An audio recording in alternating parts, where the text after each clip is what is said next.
This will be obvious later, but my mom never told me any of these stories. Edie would have, but Mom didn't like bringing up the past. Though, when we adopted a stray kitten, she was the one who named it Molly.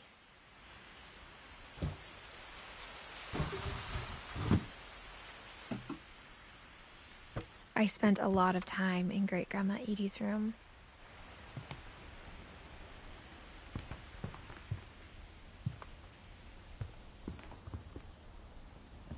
Her room was like a museum.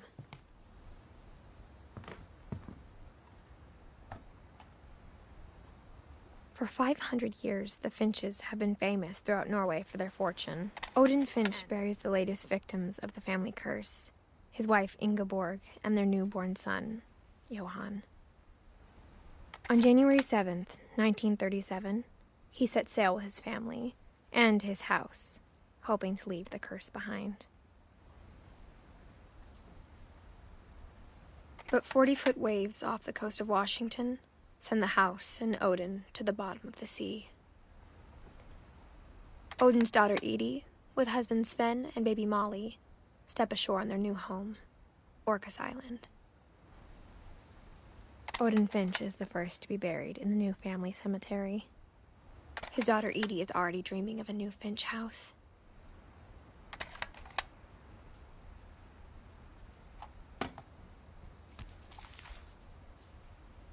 Whatever's wrong with this family, it goes back a long ways.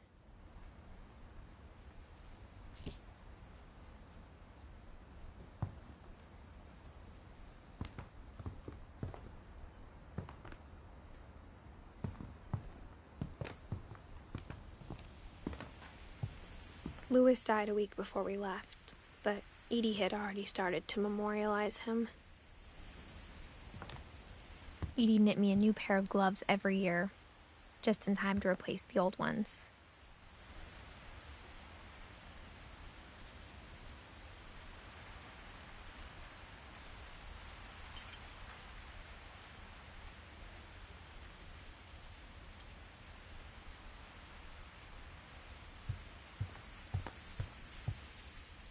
When Edie told people Sven was killed by a dragon, she could also have said he was building a dragon-shaped slide that collapsed. She could have, but she didn't. Even in her 90s, sometimes Edie seemed a lot younger than my mother.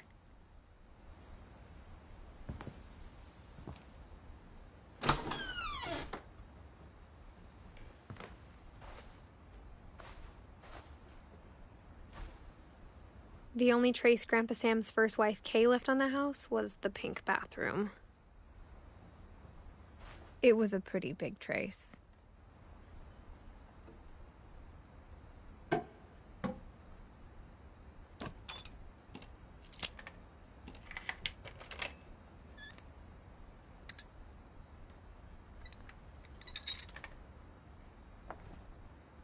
There's a secret in this bathroom.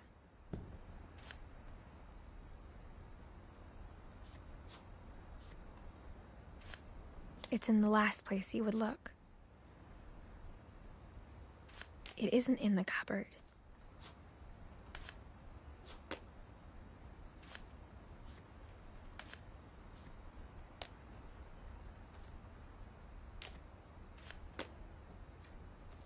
It's hidden in this book.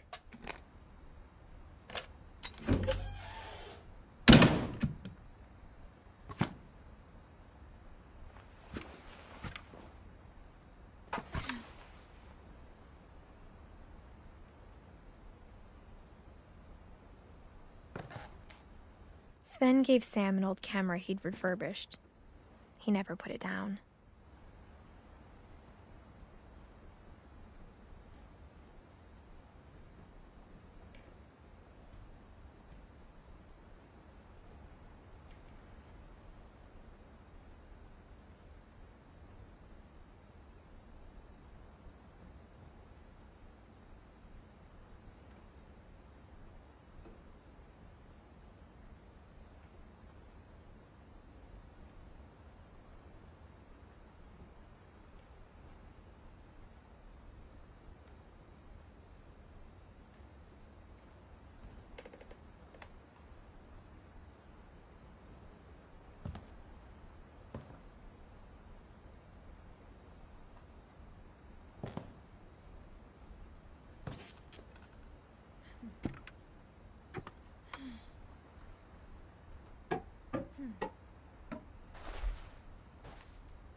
I knew Grandpa Sam had a twin. And that he never talked about him.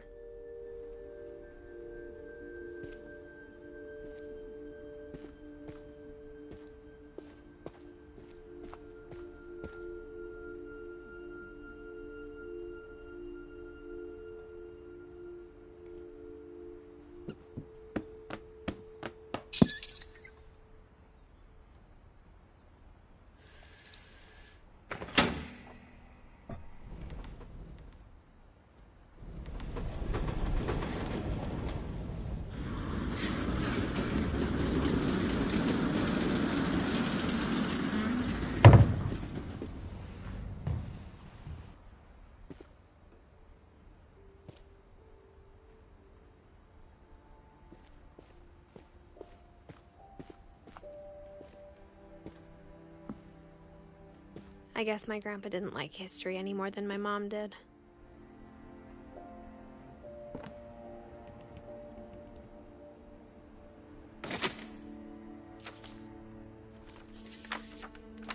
How I Want to Remember My Brother by Sam Finch. The thing I remember is that when he made up his mind, that was it.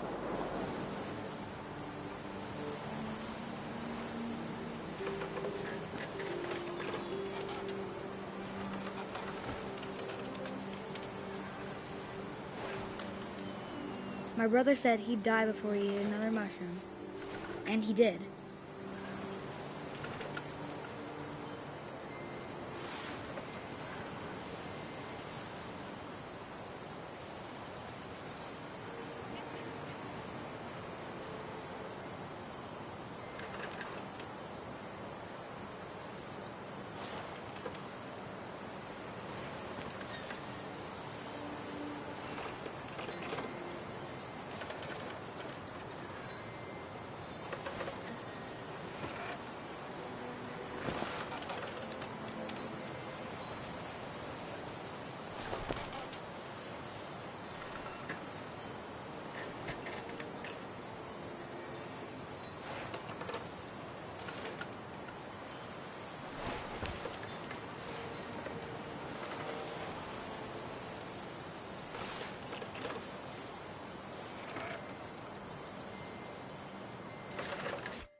At Barbara's funeral, we swore we'd never be afraid again, and he wasn't.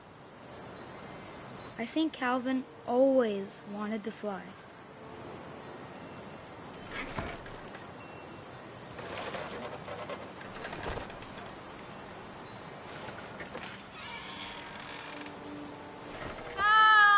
Calvin, dinner's ready. Coming! But that day, he finally made up his mind to do it. I told him going around was impossible. Maybe if I hadn't said that. Calvin, I'm not gonna tell you again. Maybe if the wind hadn't picked up. Then maybe he'd still be here. But I doubt it. I think he'd already made up his mind.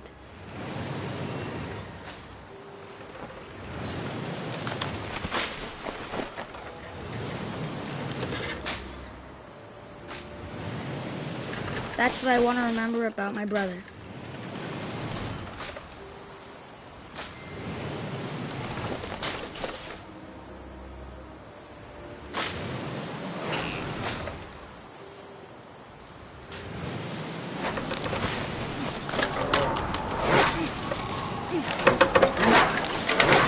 The day he made up his mind to fly. And he did.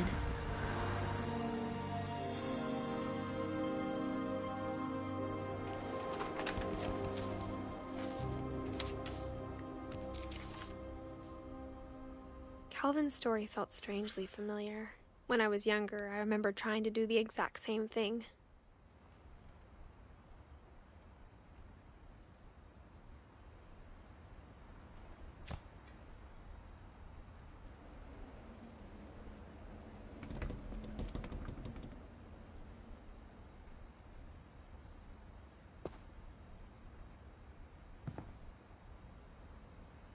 After the funeral, Edie roped off Calvin's half of the room.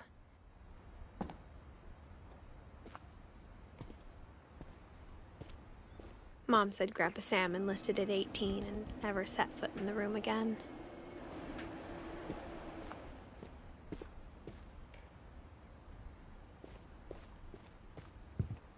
The passages were a pretty tight fit. They'd obviously been built for smaller hands and bellies.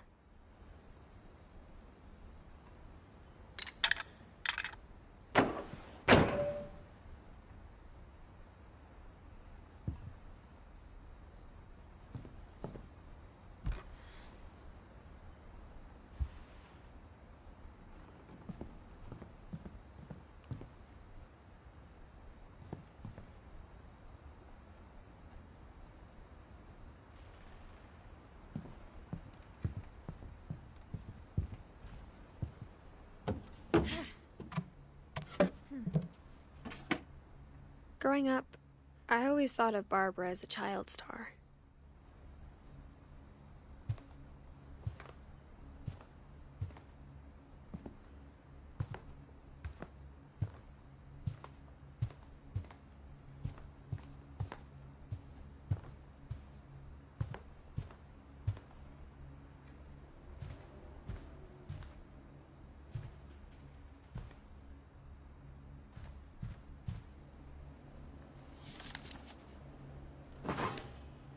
Of all the stories people wrote about Barbara's death, I'm surprised Edie saved this one.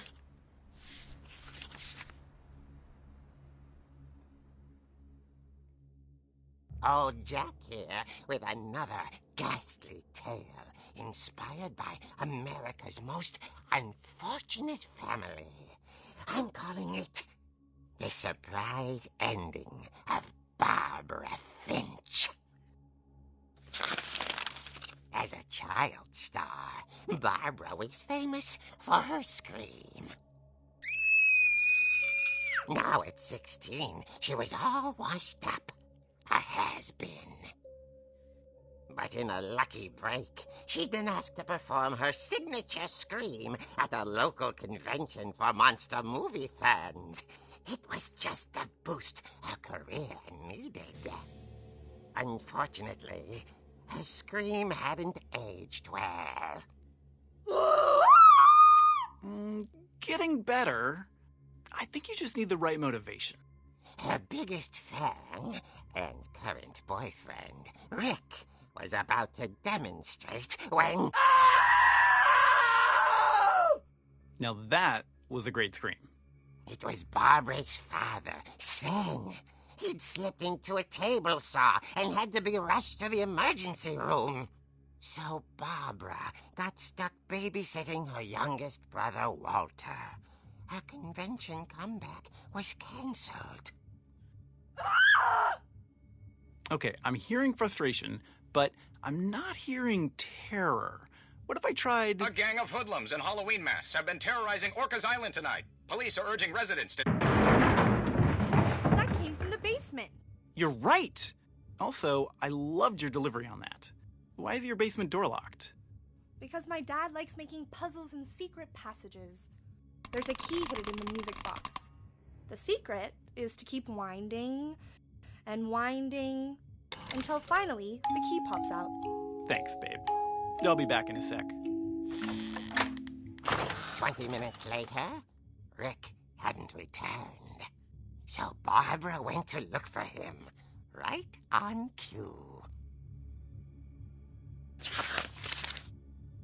She reached for the music box.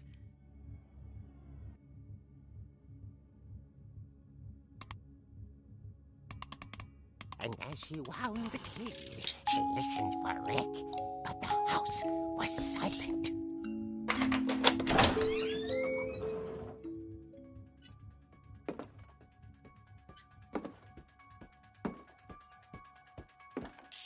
She found Rick's crutch and imagined the worst.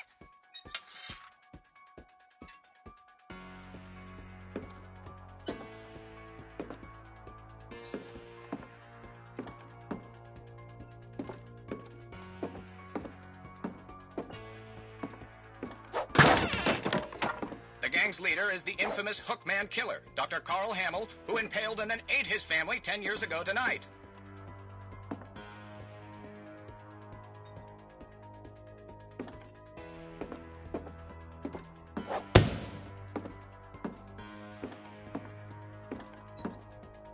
The old fridge rattled and grew still. Oh dear!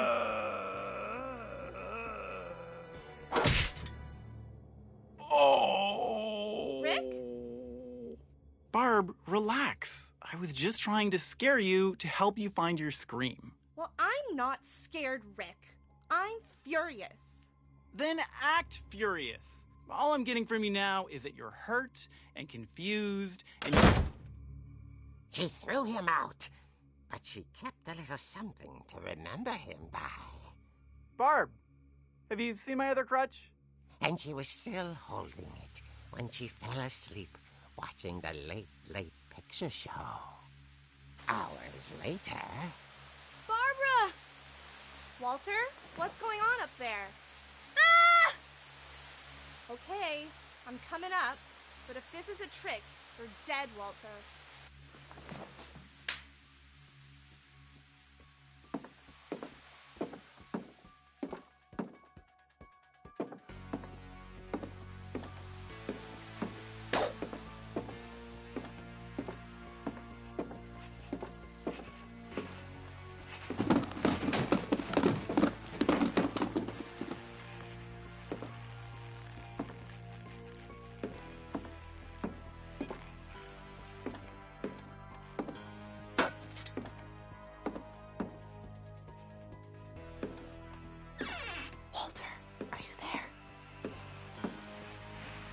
Walter had vanished, but his bedside radio was still on.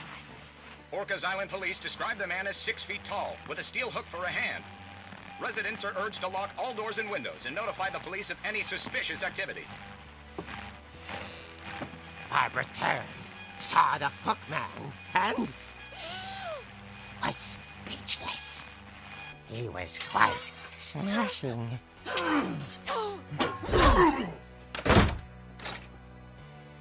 And there he was. He couldn't get enough of Barbara. Okay, Barbara, there's gotta be another way out of here. That night, she played her part beautifully.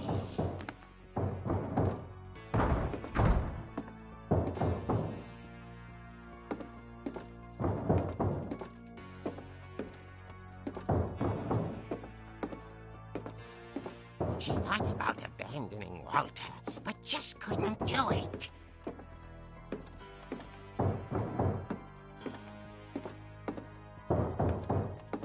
Molly's door hadn't been opened in years.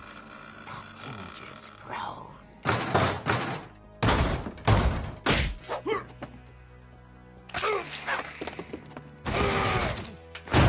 He wasn't moving, but she sensed the story might not be over yet.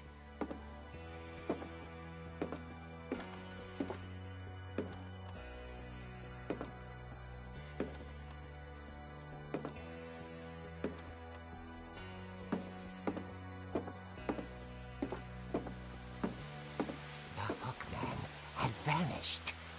She listened for his breathing, but all she heard was...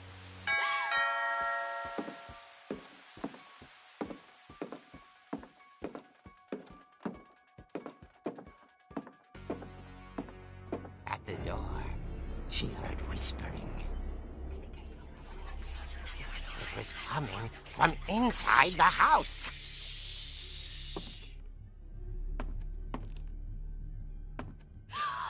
Oh dear.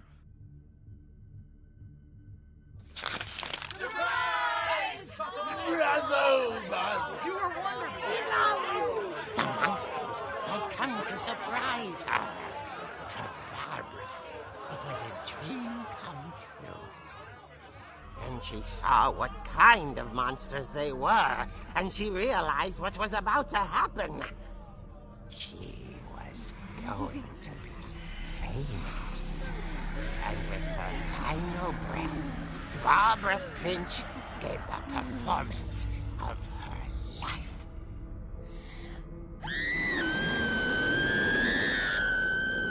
I wasn't there myself, but I hear Barbara was magnificent. Poor girl. She had a taste for stardom. But unfortunately, so did her fans.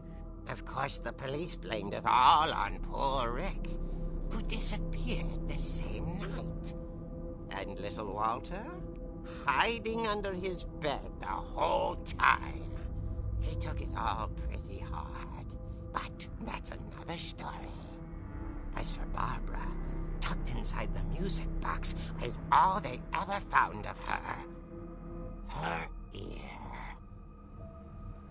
Now that's what I call a real eerie tale.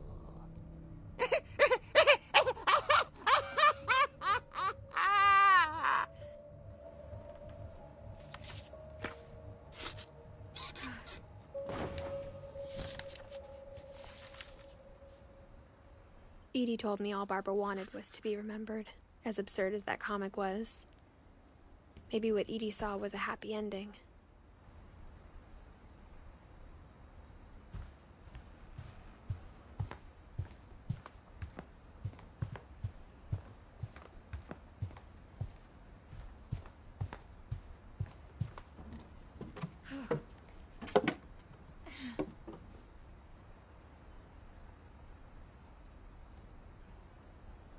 I guess now I know why Mom didn't like me playing with the music box.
Mom said the basement was off limits, unless I wanted another tetanus shot.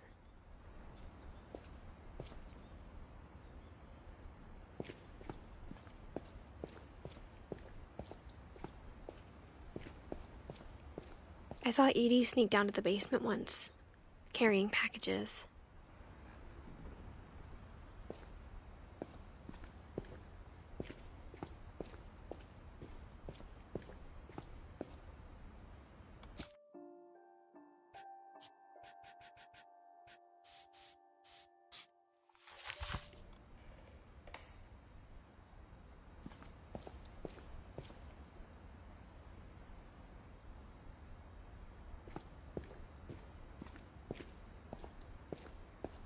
I thought maybe she was hiding presents.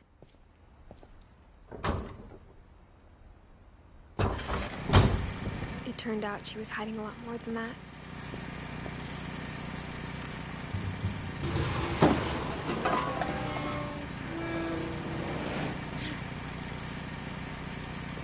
I remember asking Mom once about where Walter had gone. She said after Barbara died, he got as far away as he could.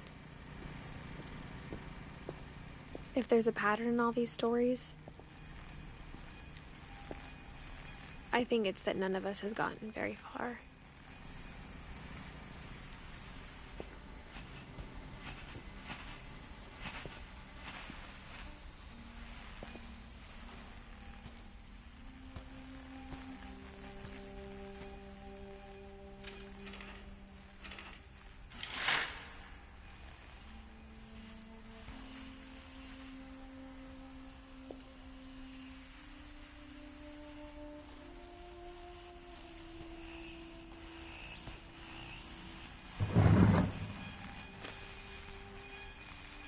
Goodbye, everyone.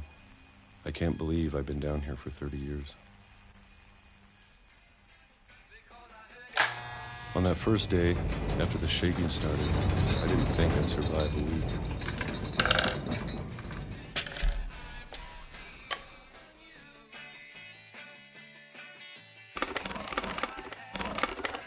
But after a few days, I settled into a routine. That's what kept me sane. Having a schedule, living for today.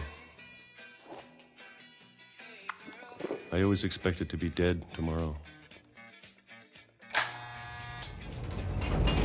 But if you wait long enough, you get used to anything.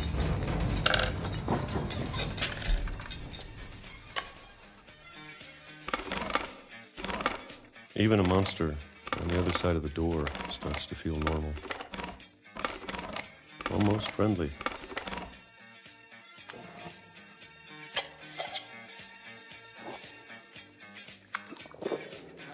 And then one day, everything just stopped. Whatever that thing was, it was gone.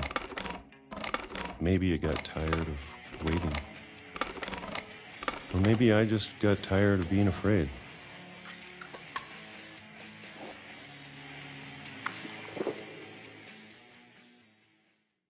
It's been a week now, the longest in 30 years. I'm done waiting. I have to leave while I still can.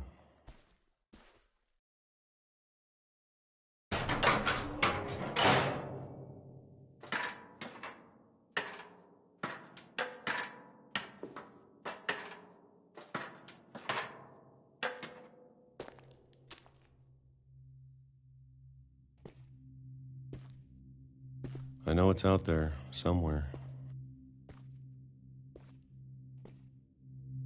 Whatever killed Barbara and Molly and Calvin. Maybe this is all a mistake.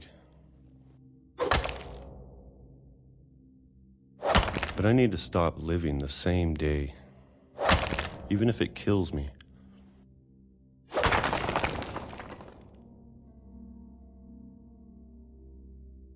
Whatever's out there, I want you to know I'm ready for it.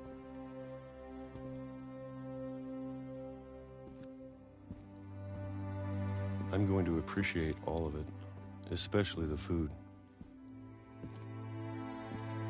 I don't mind if I only have a year left. Or a month. Or a single week. I'd be happy with one new day. I can already imagine the sun on my face.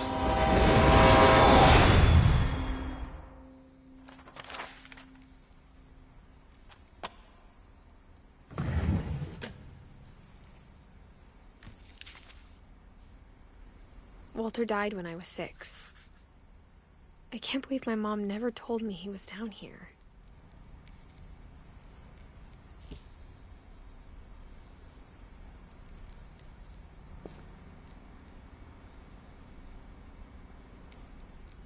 I'm sure my mom was trying to protect me.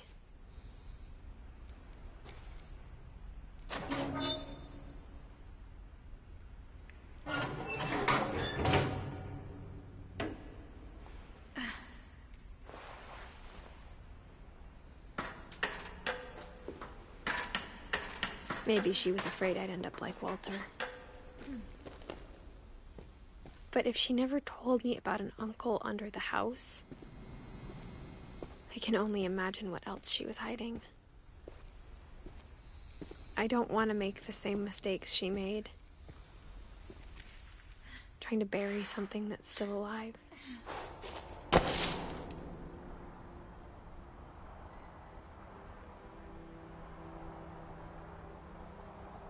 Now that there's only one of us left, or maybe two, I thought it was time I heard the stories for myself and found out what happened to everyone else. But now I'm worried the stories themselves might be the problem. Maybe we believed so much in a family curse, we made it real.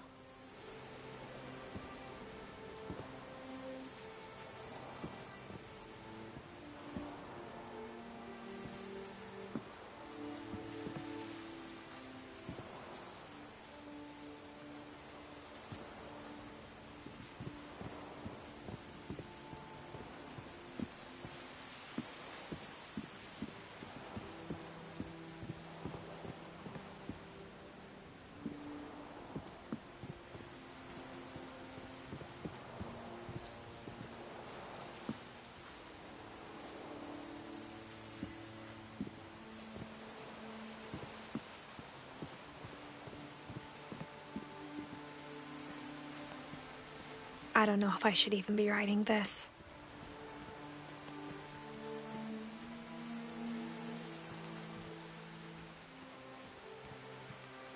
Maybe it'd be better if all this just died with me.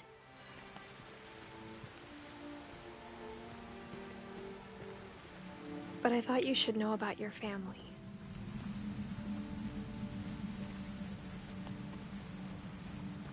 And the history you're a part of.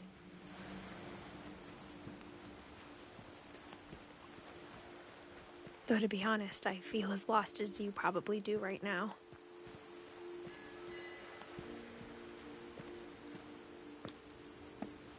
I think the people in these stories believed them, for what that's worth.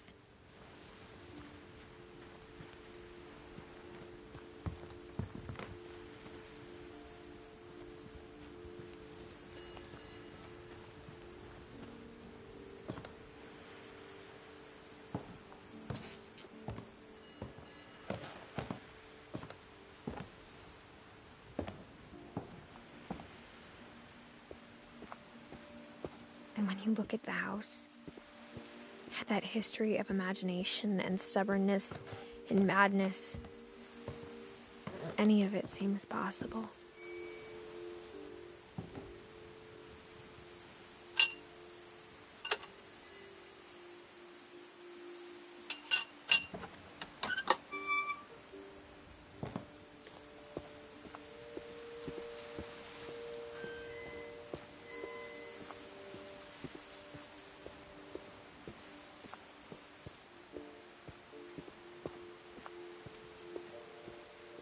I think we've been surrounded by death for so long, we've just gotten used to it.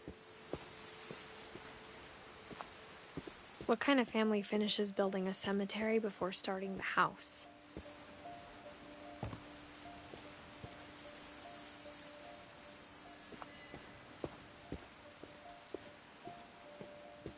It's embarrassing for me to admit this, but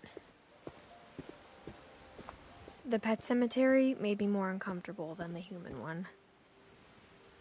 3 of the gerbils were mine, and 2 had been my fault.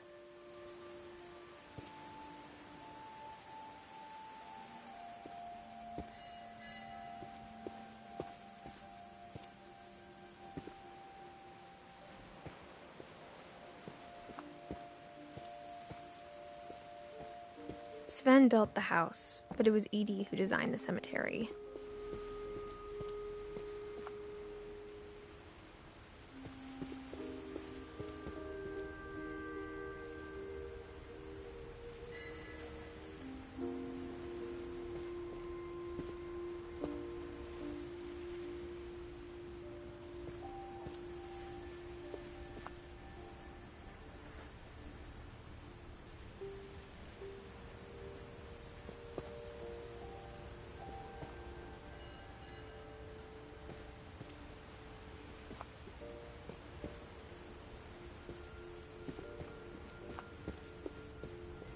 I'm sure Odin's monument had been Edie's idea. My mom was always trying to move on, but for Edie, the past never went away.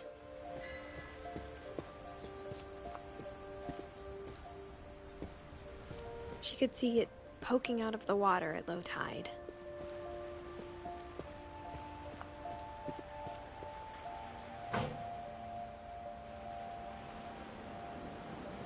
Edie said she dreamed about the old house every night.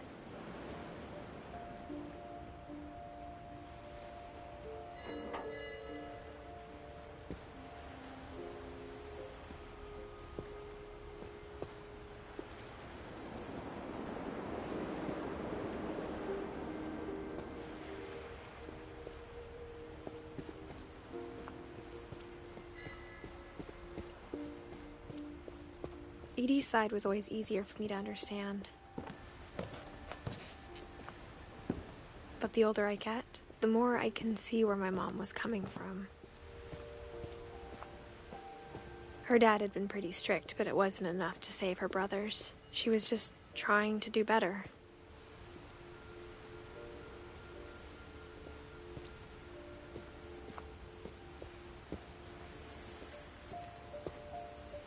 She lost 2 of her brothers, just like I did. I get why she tried so hard to protect us.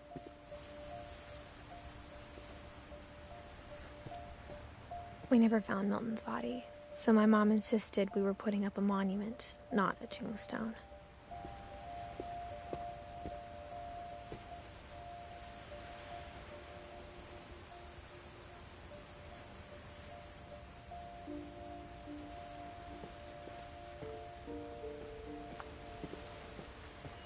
There's so many things I wish I could ask my mom now. Part of me thinks this is what she wanted all along. For me to come back someday and find everything out for myself.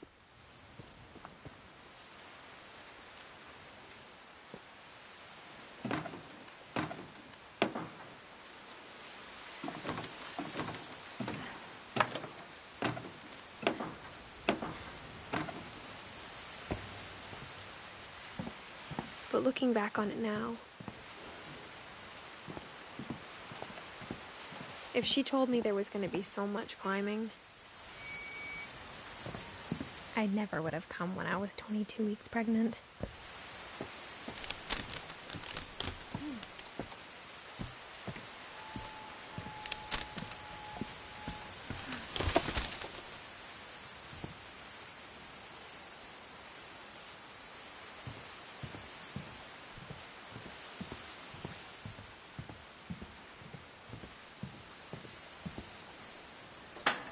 I never met Grandpa Sam, but I think he and my mom had a lot in common.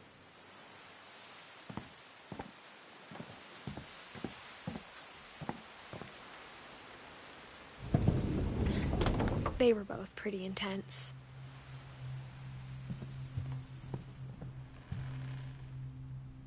Sam spent his life shooting photos, but Mom said he got nervous being in front of the camera. I guess we're all afraid of something.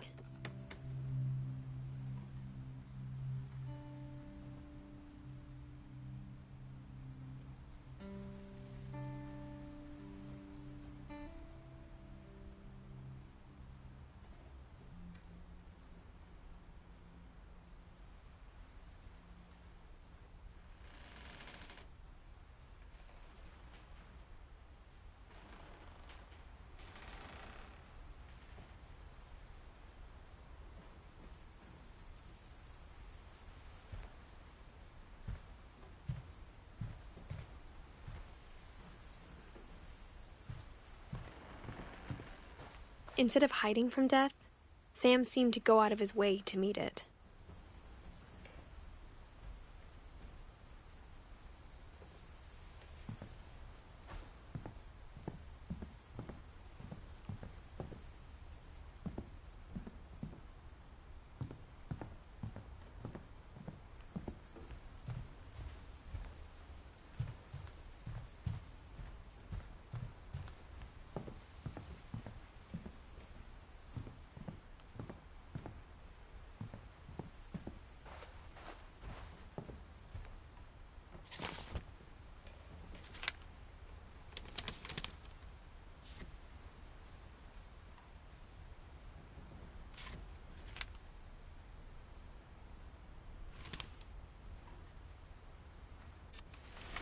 Dawn, I promise, you'll never forget this weekend.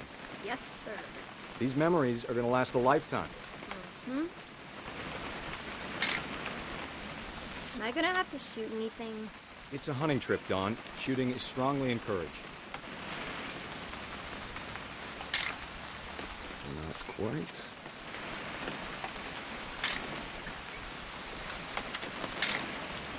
Shouldn't we be leaving?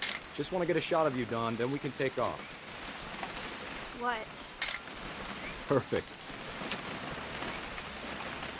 It's gonna rain the whole weekend, isn't it? Please just take the damn picture.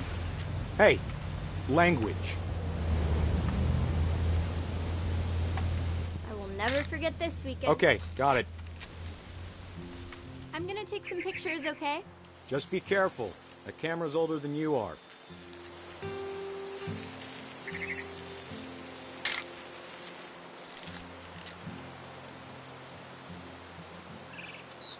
You're right, Dad. It's starting to clear up. Still freezing, though.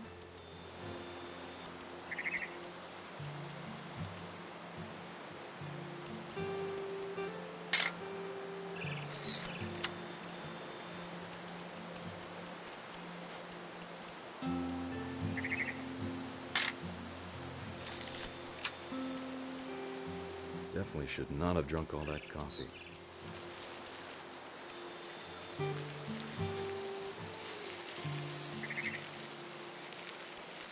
Nothing quite like being outside. Hey! That's a keeper.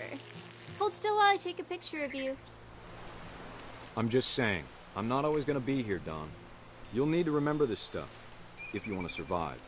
I'll be fine, Dad. You know who else thought he was gonna be fine? Some guy who died. Dawn, I'm being serious. I know, Dad. You're always serious. Doesn't being out here make you want to chill out? Well, to tell you the truth, I haven't been out here in 20 years. Dawn, don't you think you could find something more interesting to photograph? Last time I was with my brother Calvin.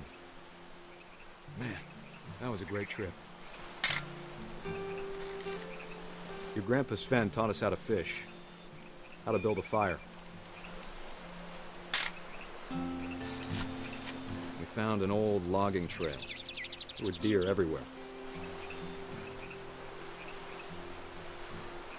I bet if I could remember where that trail was, we'd spot a buck for you in no time.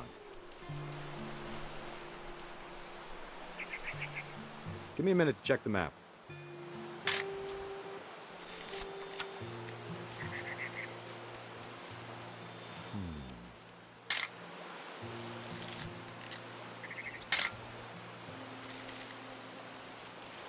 Let's see.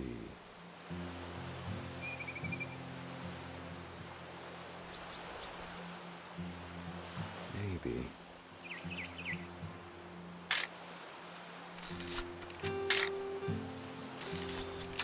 Or was it?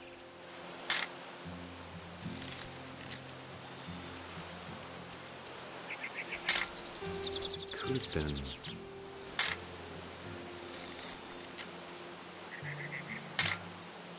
You don't need to waste any more film on me, kiddo.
Good eyes, Don.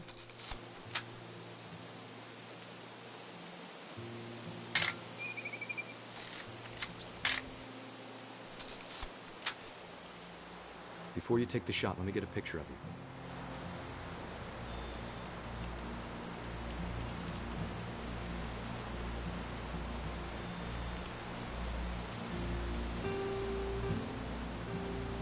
Dad, I... Just breathe. Turn off your imagination. Focus on your target.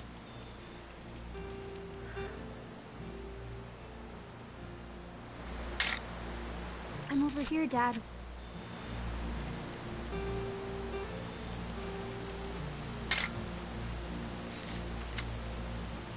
Let me get behind you. Do I have to do this? Don, you don't have to do anything. But if you want to survive, you'll need to be strong.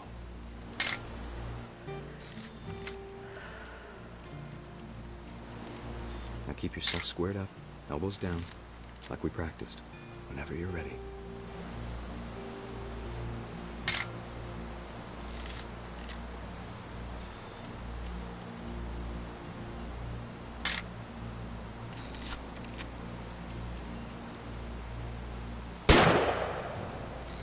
Great shot, Don!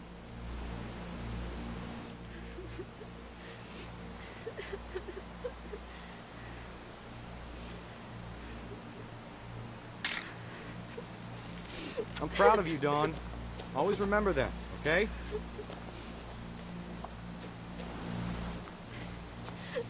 Dad, it's twitching. I think That's it's totally normal, Don. Just focus on the camera. Try not to think about— Dad!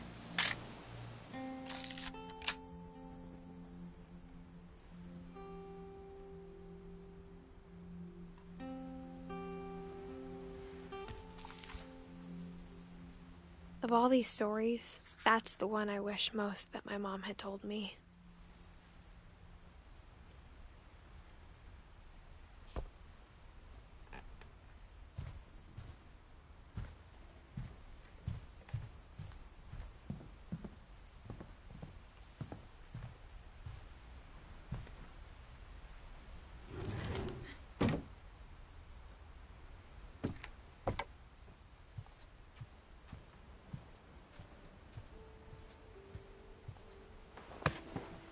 After Sam died, my mom and Edie got really close.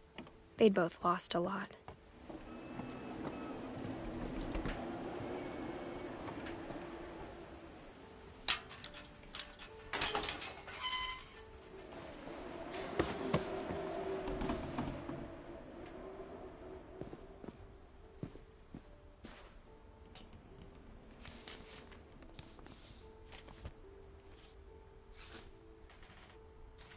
Dear Kay, do you remember the way Gregory used to laugh when he thought he was alone? Like something funny was happening, but only he could see it.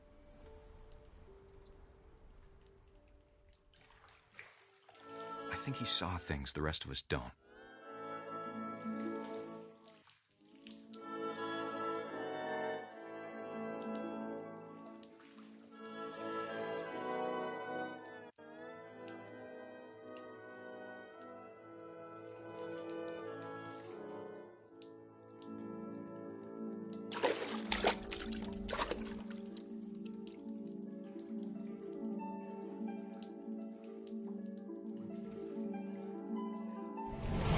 Over, Gregory. It's time to... Hold on, sweetie. Hello? Sam, I told you I don't want to talk right now. I wonder what he saw.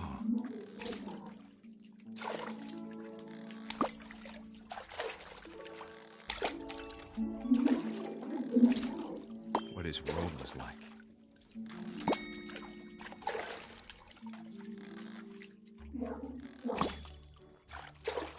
He reminded me so much of Calvin. Lost in his imagination. Whatever it was, he saw.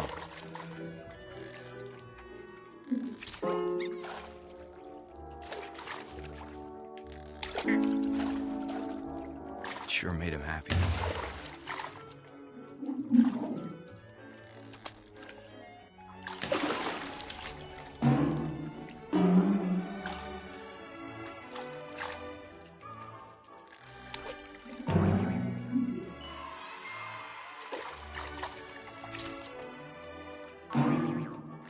I know how silly it sounds.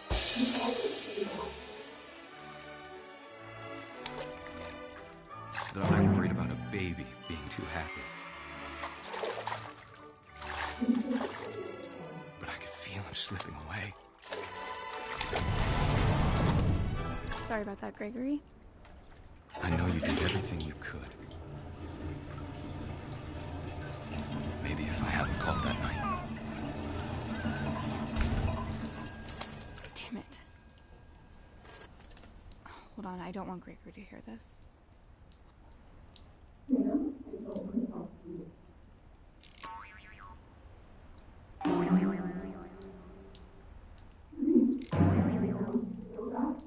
I wish he could have told us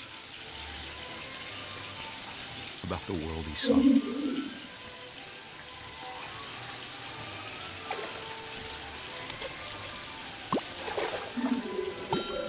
Hey, there's so much I don't understand about Gregory, about everything.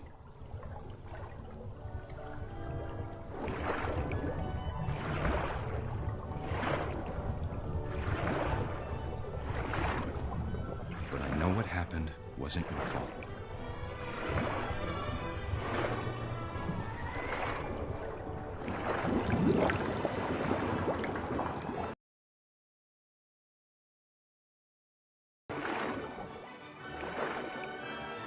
And he'd want you to be happy too. Good luck, Kay. Love, Sam.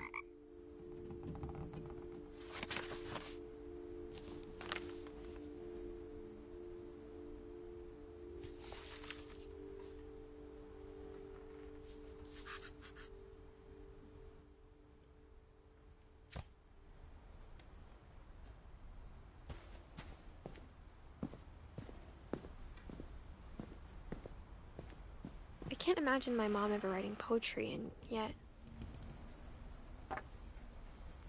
A poem for Gus, who always said the wedding was a bad idea. Our father never hit us kids, at least not very hard, before the day my brother said with teenage disregard that he'd be dead before he'd see a wedding in our yard.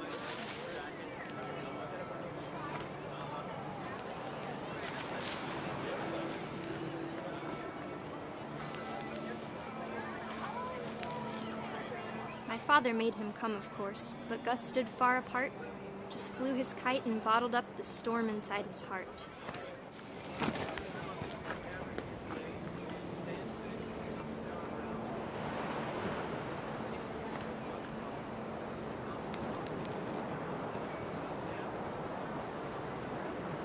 I tried to talk him out of it, but though he'd never met her, we don't need a stepmom were the words that I now remember. pronounce you husband and wife. You may kiss the bride.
time for photos came, Dad ordered him to come here.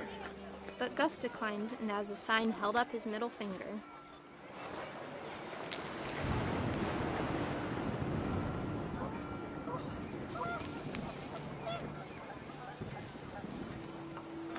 The wind picked up, and panicked geese appeared and quickly went.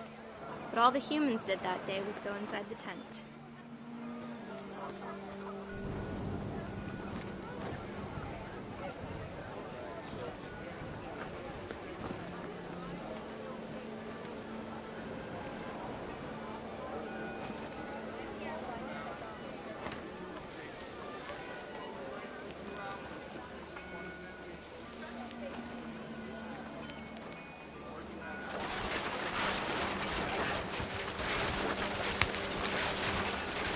The rain came down in buckets then, but no one seemed afraid that nature might destroy the tent our dad had crudely made.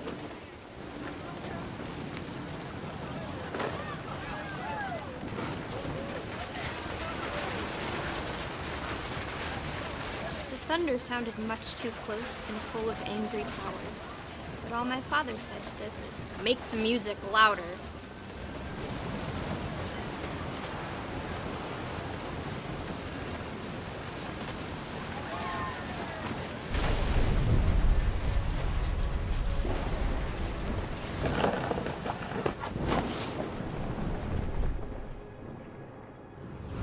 I wish that I could truly say I thought about you on that day. Out there on the beach alone, just you, the wind, the sea, and foam. But I didn't, until we found you.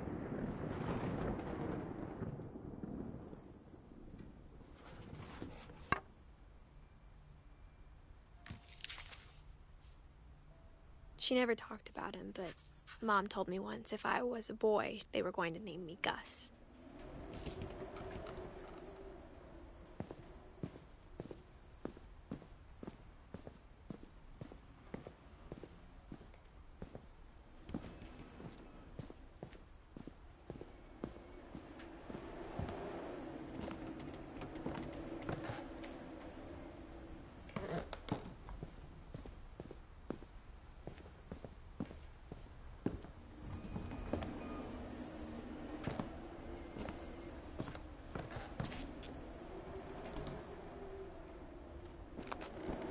My mom moved up to the loft after her brothers died. At the time, it was as far away as she could get.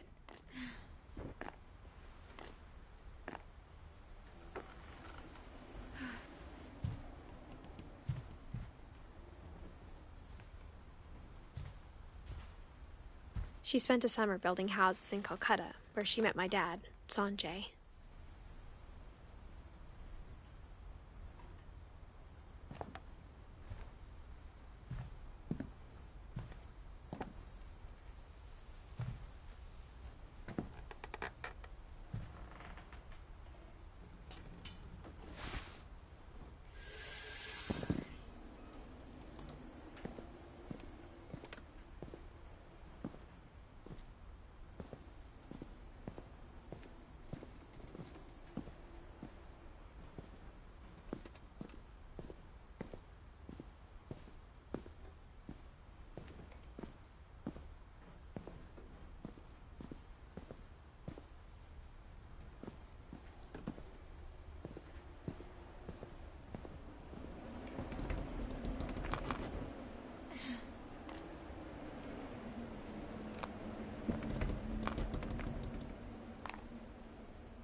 Religion was another thing my mom never talked about, but I think it helped her a lot after her dad died.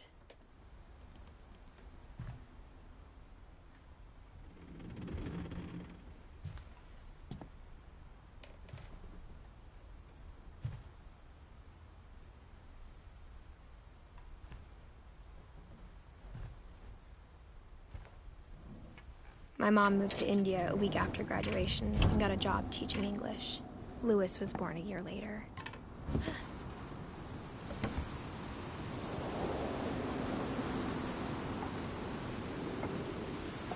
When my dad died, I don't think Mom knew where else to go. I'm sure Edie was happy to have her back.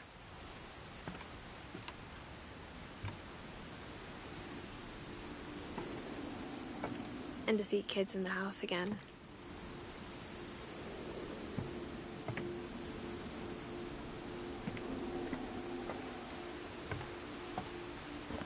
The house had to get a little bigger, but Edie was used to that.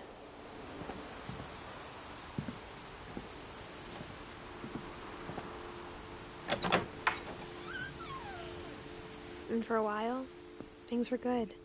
Almost normal.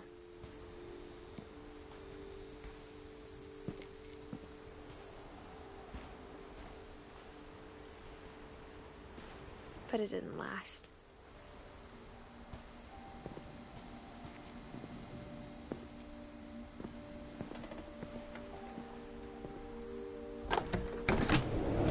The beginning of the end was Milton's 10th birthday, when Edie gave him a castle.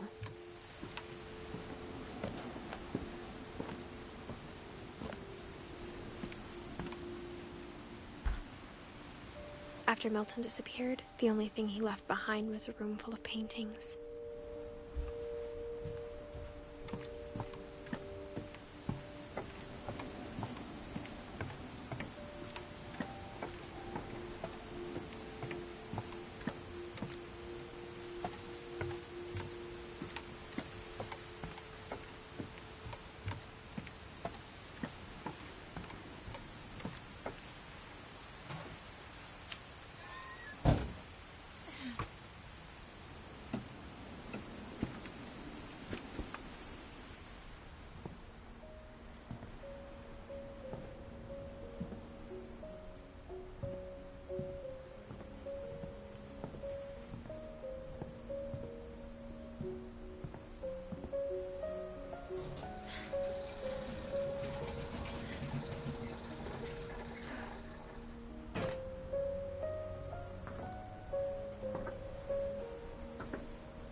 Milton Finch in The Magic Paintbrush.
I was 4 when Milton disappeared.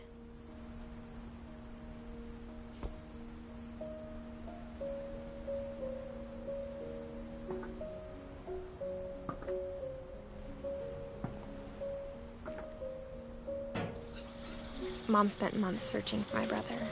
Then she sealed the doors.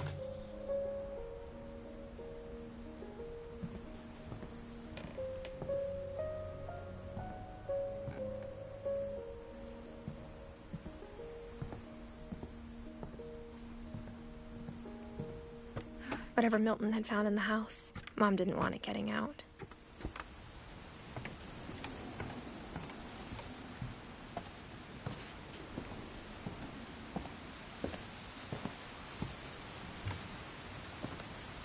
Mom definitely blamed Edie, but I think Louis blamed himself.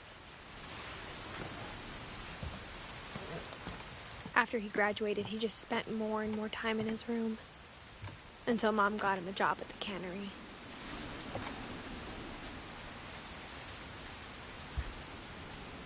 Everyone always told me to stay out of Louis's room. Except Louis.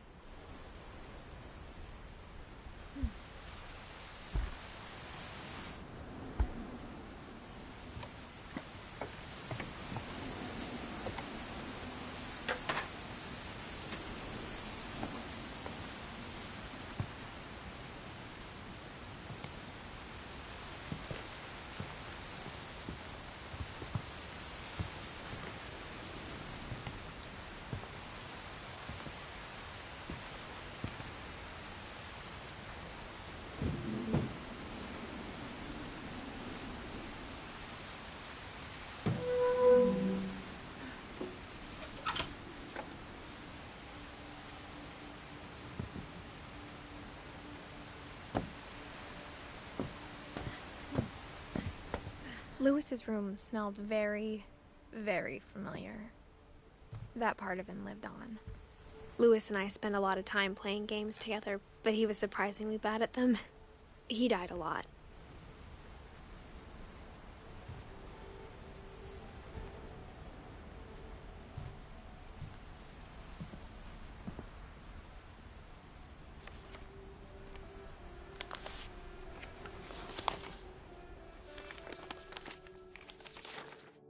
Dear Mrs. Finch, as Lewis's psychiatrist, I can understand your desire for an explanation. As I see it, the trouble began in January, shortly after we convinced your son to seek treatment for substance abuse. Newly sober, I believe Lewis first noticed the monotony of his daily life.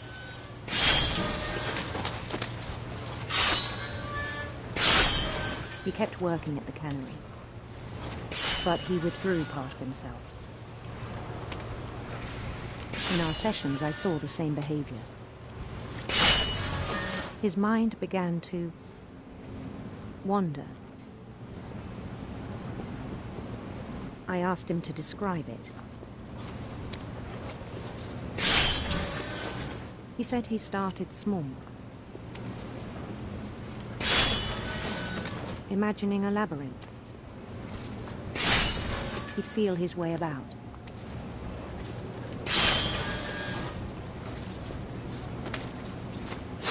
Then something moved. Bats. And toads.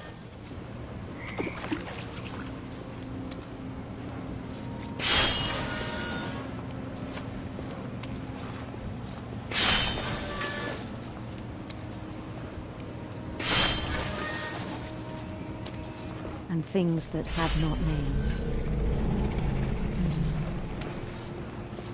He knew it was all in his head.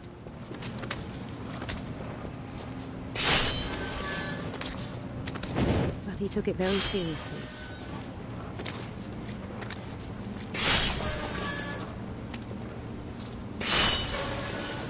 I had hoped he'd find himself.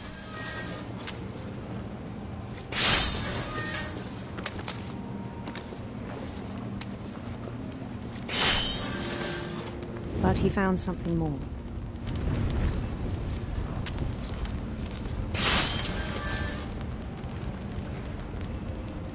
I worried about him then. Daydreaming at the cannery. I spoke with his boss. But he said Lewis had become a model employee. Methodical, tireless, focused.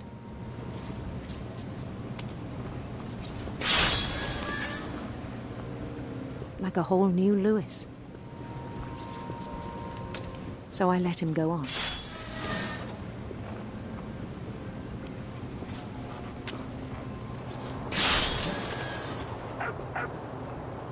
I even encouraged him. It seemed very promising at first. He told me he'd made a new friend.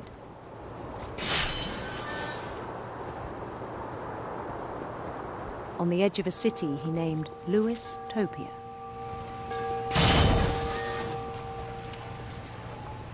He built the city up slowly, brick by brick.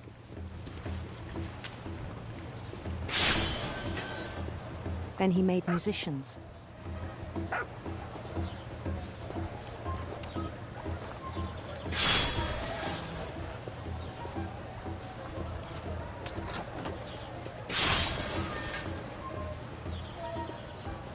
And songs for them to play.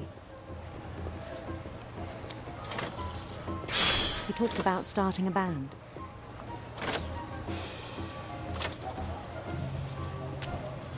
And he was always humming something. Every day his imagination grew stronger.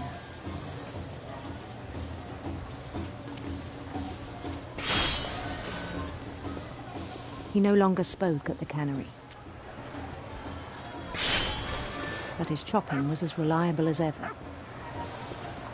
Then one day it struck him.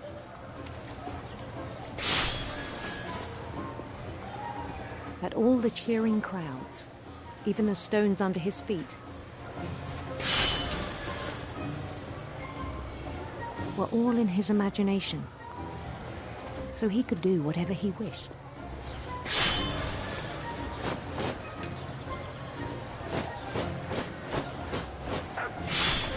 He held an election for mayor.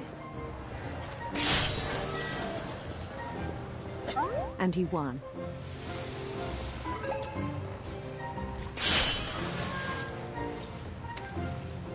They begged him to stay, but his mind was already wandering.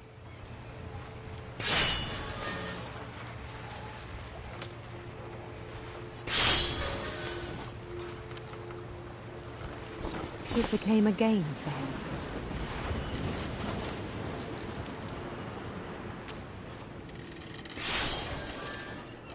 He'd conquer a city, then immediately push on.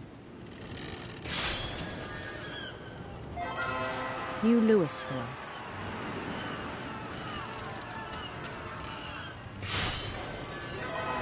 St. Louis. He started drifting away from our reality.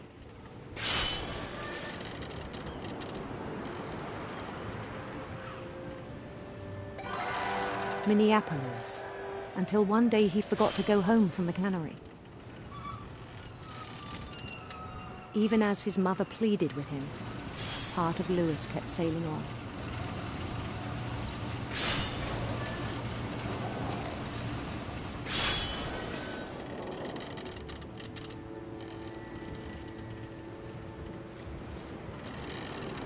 In Louisburg, he heard rumors of a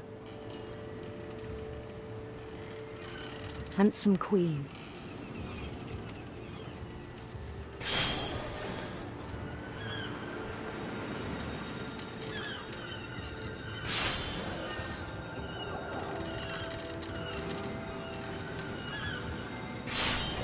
The queen was on her own quest for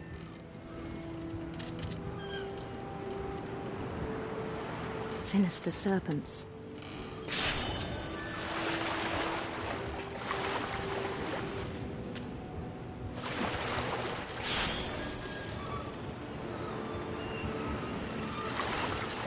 He followed the sound of her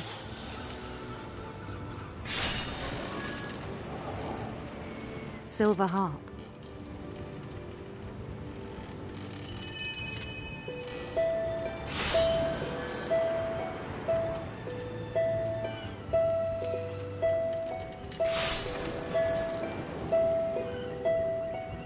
His chase led him to a golden palace east of the sun and west of the moon. Even then, his logic remained sound.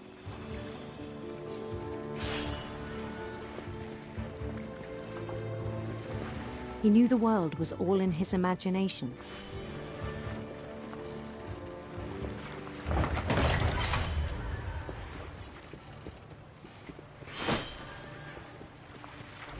But he was so proud of having created it. In his own eyes, he'd become something greater than a king.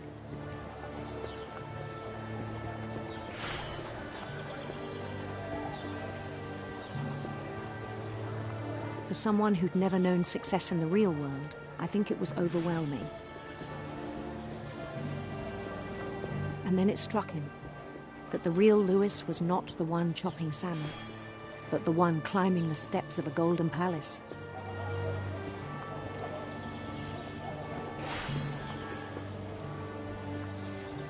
My imagination is as real as my body, he told me. It was hard to argue with him.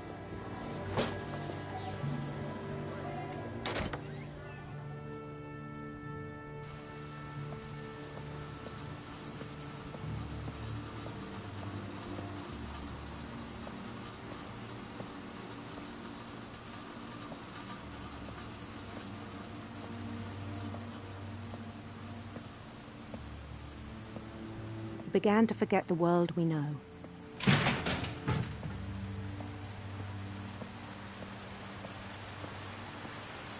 I think it pained him to remember Louis, the cannery worker.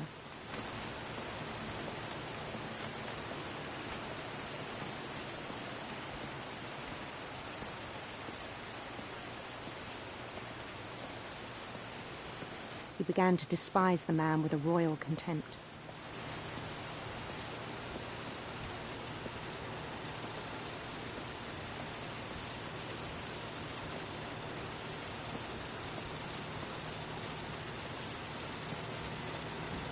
I still thought I could save him. Even after he said he was being crowned king over all the lands of wonder.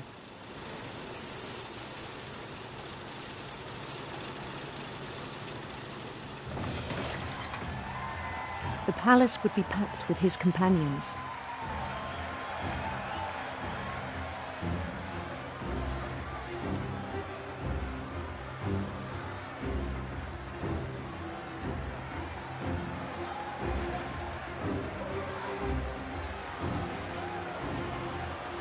Including the wise Calico who'd insisted on advising him.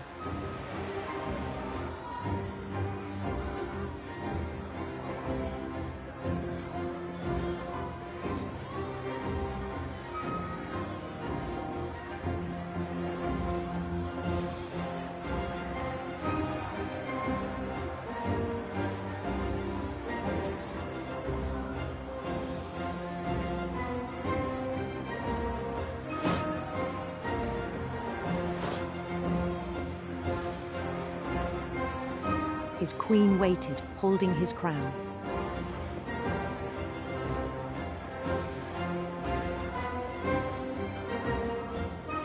There was only one thing left to do.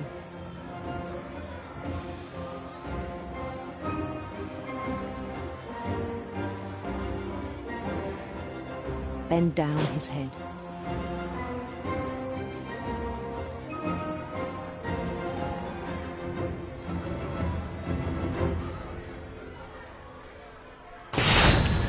The rest I think you know. Mrs. Finch, your son was a kind man who will be missed by all of us who knew him.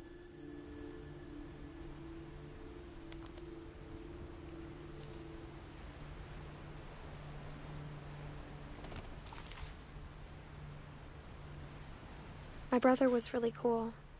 I wish you could have met him.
On the way back from Lewis's funeral, my mom told me to start packing. She waited until the day before we left to tell Edie. I'm not sure if she wanted to make it easier or harder.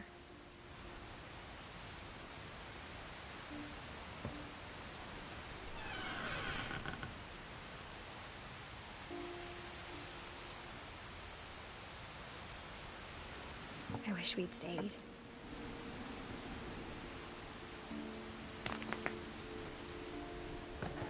But I understand why we left.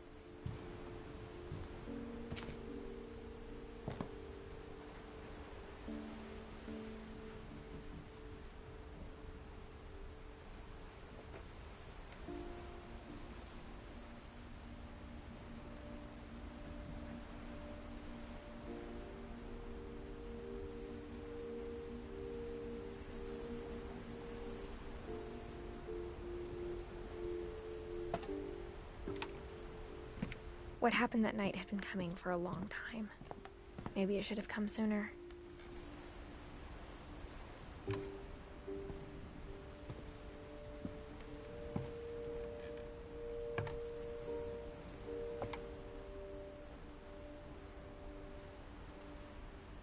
But it had to end one way or another. All that's left now was to tell you about that last night.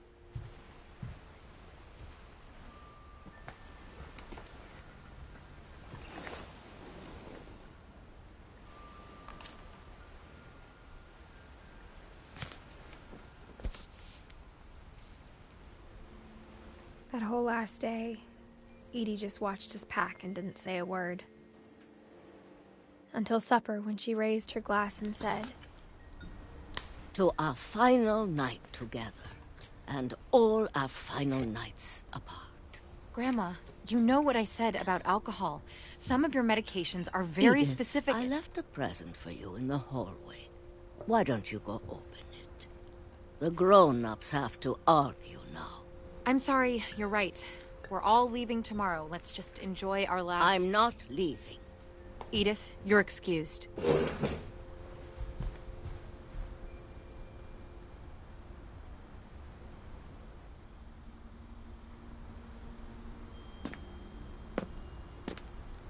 The power had been shut off that morning, but Edie always had plenty of candles. When my mom sealed the library, I don't think she knew about the other entrance. Or that Edie had a key to it.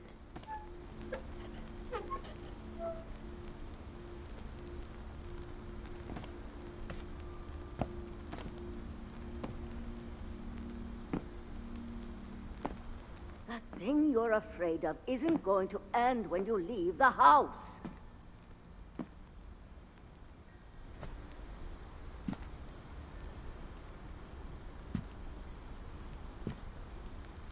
Edith has a right to know these stories.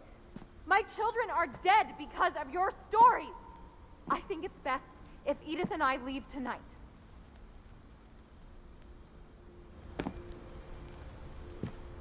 We'll have the nursing home send a van for you in the morning, okay?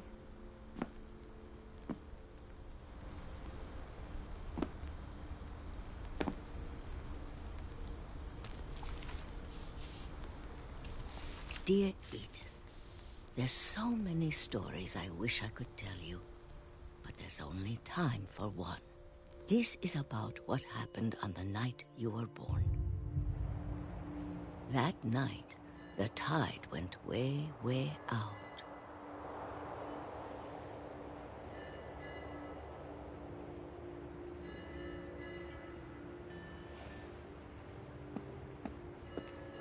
It was the first and last time I ever saw the old house aground. There'd been an earthquake out in the middle of the ocean.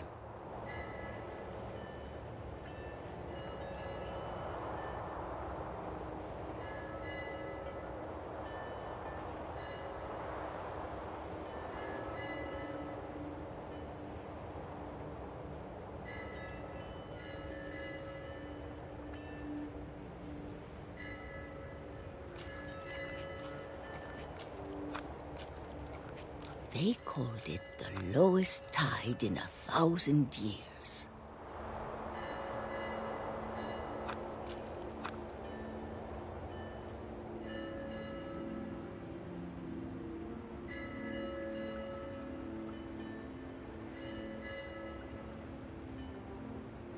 God, it smelled awful. You know, I've seen that house every day of my life.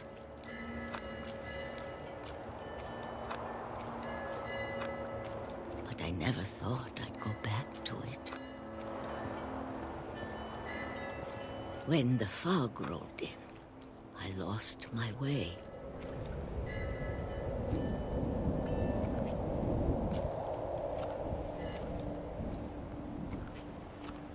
I got turned around.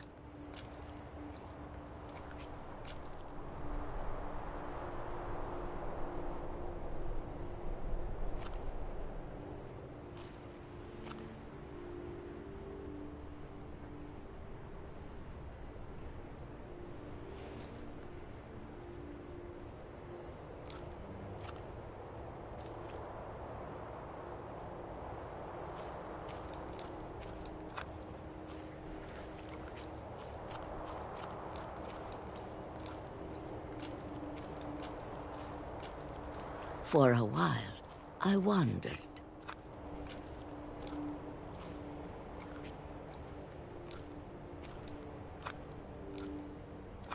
I started seeing things.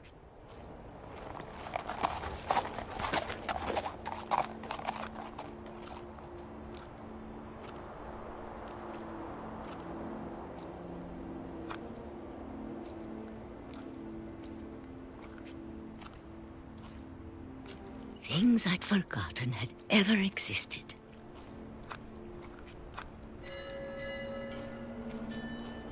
But when I saw them, they felt like old friends.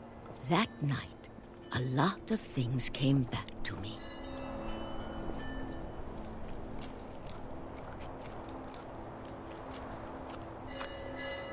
Or maybe I came back to them.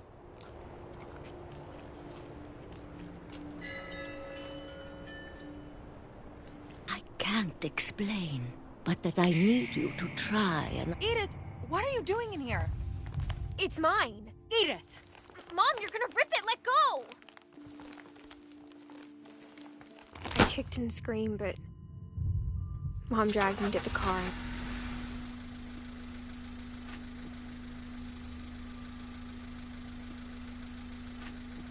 I never saw Great-Grandma Edie again. The next morning, the van came to pick her up, but she was already gone. After that, we moved around a lot.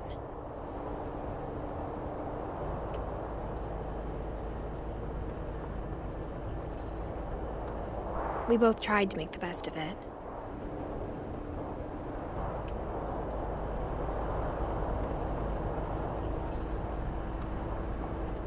A few years went by.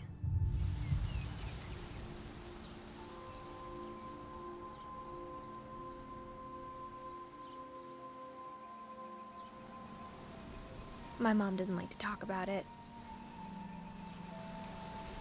But she started getting sick a lot.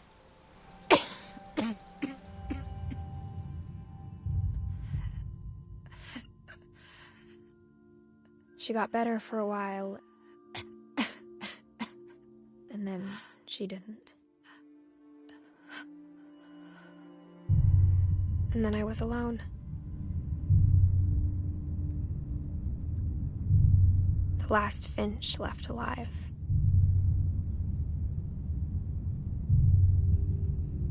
Until I found out about you. I'm still not sure what to tell you about all this. If we lived forever, maybe we'd have time to understand things.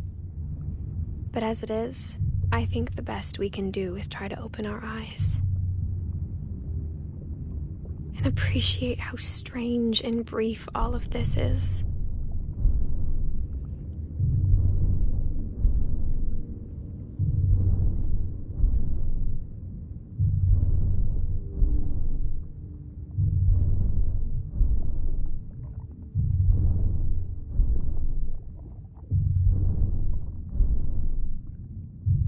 This journal was supposed to be for you, but now I hope you'll never see it. I just want to meet you and tell you all these stories myself.